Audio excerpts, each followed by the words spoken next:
Now let's go check out the Toyota Commemorative Museum of Industry and Technology.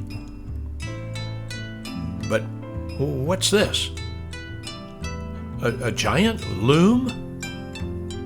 When did cars get manufactured on a loom? Well, it turns out that the company was founded in 1926 by Sakichi Toyoda, not to make cars, but to manufacture and sell automated looms he had invented. It wasn't until the 1930s, under the leadership of his son Kichiro Toyoda, that the company began manufacturing cars, and went on to make trucks and buses and forklifts. And its product range grew to include sewing machines, boats, houses, robots, and even QR codes.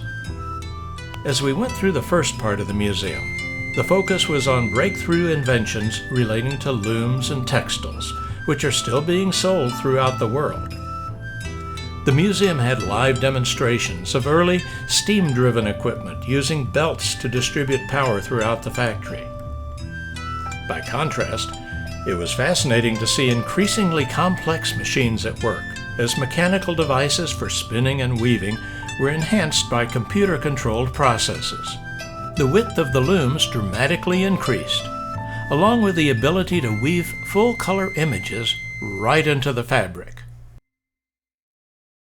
On the automotive side of the museum, displays showed how Toyota's transition to motorized vehicles was gradual, but eventually embraced every phase of production. From making cylinder blocks to full-scale prototypes, the company always sought to be ahead of its time. We were fascinated to see how programmable robots were being used on the assembly line to perform complex tasks with tireless precision.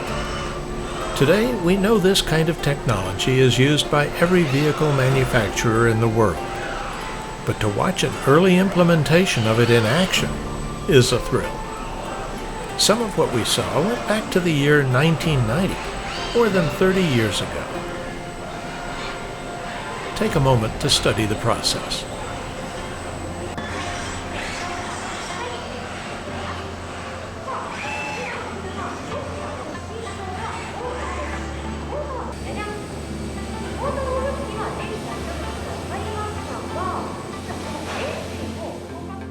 Needless to say, Toyota loves robots, and that love was on display at a recent showcase event.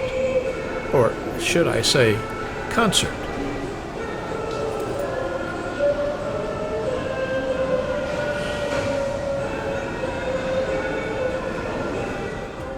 This fellow's said to be an excellent violinist, but unfortunately, we were late for his Mozart recital.